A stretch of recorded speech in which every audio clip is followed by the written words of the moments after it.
पहले तो कहते थे ना कि सभी को शुभकामना शुभ भावना दो, लेकिन अब वरदानी गोल्ड बन के सबको वरदान देना है। वरदान आगे मांगने जाते थे हम अपने गुरुओं के पास या देवी देवताओं की मूर्तियों के आगे, तो भगवान ने बताया बच्चे तुम ही वो पूर्वज आत्मा हो, देवी देवता हो, अब अपने स्वरूप को पहचानो। तो ये जो विद्यालय है मनुष्य से देवता बनाने वाला विद्यालय है। तो अभी वो समय नहीं है कि हम पुरानी चाल से चले।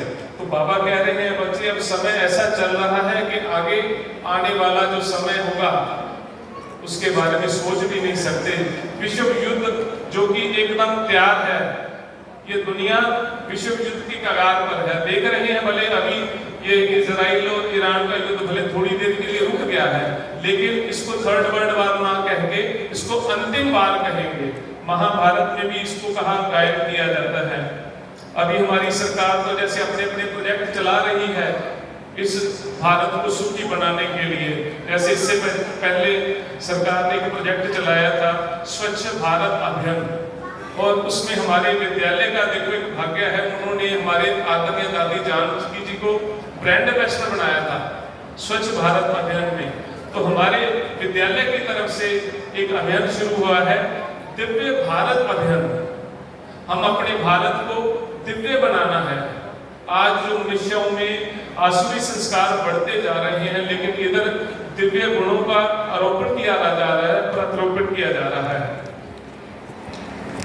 और उन्होंने बताया कि आगे आने वाले समय के लिए जैसे बहुत चीजों की शॉर्टेज होगी, सबसे ज्यादा मनुष्य का जो इम्पोर्टेंट चीज है भोजन। कपड़े के बिना भी हम गुजारा कर सकते हैं। अभी कोरोना का समय देखा ना, हम एक सूट डाल के गुजारा कर लेते थे, चाहे प्रेस नहीं किया होता था। लेकिन सबसे जरूरी क्या चीज है? खाना और पीना। पानी भी अवेलेबल हो जाता है, लेकिन आने वाले समय में खाना भी नहीं होगा। तो हमने क्या करना है, अपने अपने जहां भी किसी के बगीचा है या छत पे है, ये पुरुषार्थ करें कि वहां पे जो पेड़ पौधे जो भी है सब्जी फल वगैरह लगाएं, ताकि आने वाले समय के लिए पहले से ही तैयारी करें।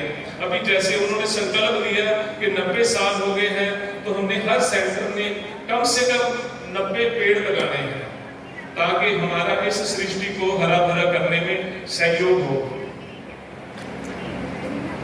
इसका उन्होंने नाम दिया था यौगिक गृह वाटिका। और इस विद्यालय के हमारे वैसे 20 विंग तो पहले ही है, अभी 2 विंग और ऐड किए गए हैं, जिसमें है भगवत गीता सेवा विंग। दुनिया वालों को बताना है कि जो गीता का भगवान निराकार शिव परमात्मा अब आया हुआ है, अब फिर से सृष्टि परिवर्तन हो रही है। और एक हमारा नया विंग और बना है दिव्यांग सेवा विंग। ये स्पेशल विकलांगों की सेवा के लिए बना हुआ है, क्योंकि परमात्मा के तो सभी बच्चे हैं, सभी को ज्ञान देना है, चाहे जिसके नेत्र नहीं है, जो सुन नहीं सकते हैं। और उस दिव्यांग सेवा विंग के हमारे आदरणीय प्रेम दीदी जी ऑल इंडिया के चेयरपर्सन बनाए गए हैं। ये कितनी खुशी की बात है। दीदी को एक और उन्होंने कार्यभार सौंप दिया, इनकी कैपेसिटी देख करके जिम्मेवारी सौंप दी है। फिर इसके ऊपर उन्होंने बताया और भी बहुत अच्छे अच्छे प्रोग्राम चल रहे हैं, माइंड ट्रेनिंग के भी हैं। और सबसे बड़ी बात हमारे विद्यालय की देखो, हमारे जो अकाउंट्स वाले हैं ललित भाई ने अकाउंट्स के बारे में बहुत बातें बताई, लेकिन मैं आपको हमारे विद्यालय के सम्मान की बात बताता हूँ। जब हमारी भारत सरकार ने बजट बनाना था, तो बजट बनाने से पहले उन्होंने हेडक्वार्टर पर बोल करके स्पेशल दादी जी को फोन करके बुलाया कि हमें आपकी संस्था के जो भी समझदार जो सीए वगैरह हैं उनको बुलाया, और उनके द्वारा उन्होंने परामर्श किया नया बजट बनाने से पहले। एक ये प्राइवेट संस्था के लिए बहुत बड़े सम्मान की बात है। तो हमारे 20-21 लोग वहाँ पे गए सेंट्रल गवर्नमेंट में, वहाँ पे उन्होंने पर्सनल उनके साथ मीटिंग की। हमारे जो माननीय वित्त मंत्री जी हैं, प्रधानमंत्री जी हैं, तो ये एक संस्था के लिए बहुत सम्मान की बात है। इसी तरह हमारा जो पंजाब है, पंजाब में भी चंडीगढ़ के अनीता दीदी ने बताया कि पंजाब सरकार ने जब सिलेबस बनाना था, तो नए सिलेबस के लिए उन्होंने फिर हमारे आदरणीय अनीता दीदी चंडीगढ़ से और नेहा दीदी, इनको स्पेशल बुलाया, भेजा गया वहाँ पे कि नया सिलेबस बच्चों में कैसे बताएंगे कि वैल्यू बेस्ड एजुकेशन हमारे जीवन में वैल्यूज का कितना बड़ा महत्व है।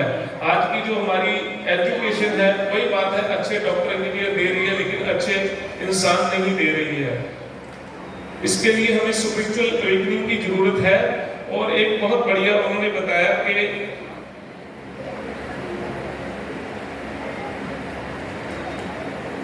डिजिटल वेलबींग के ऊपर एक प्रोजेक्ट है, डिजिटल वेलनेस। आज सभी को एक रोग बहुत तेजी से फैलता जा रहा है। अभी तक तो आप सिर्फ ये दीवारों पे लिखे हुए ऐड पढ़ते हैं ना, शब्द या नशे छड्डो। सरकार भी कितना जोर लगा रही है नशे छुड़वाने के लिए। और भी उससे ज्यादा खतरनाक नशा जो इस समय चल रहा है वो कौन सा है? मोबाइल का। देखो सभी समझदार है और इसके ऊपर भी उन्होंने बहुत बड़ा काम कर रहे हैं। और हमारे विद्यालय के लिए ये बहुत मान की बात है। हमारे इस विद्यालय के जो IT विंग वाले हैं उनके द्वारा उन्होंने इंडिया की टॉप 6 यूनिवर्सिटी में हमारे विद्यालय की ये बुक्स लगाई हैं जो डिजिटल वेलनेस के ऊपर है। और धीरे धीरे ये सारे छोटे स्कूलों में भी और ऑल इंडिया में ये कार्य शुरू होगा। तो इस तरह स्नातक के भी तो समाचार बहुत ज्यादा है। फिर कभी मिलते रहेंगे तो और भी आपसे बातें शेयर करेंगे। ओम शांति।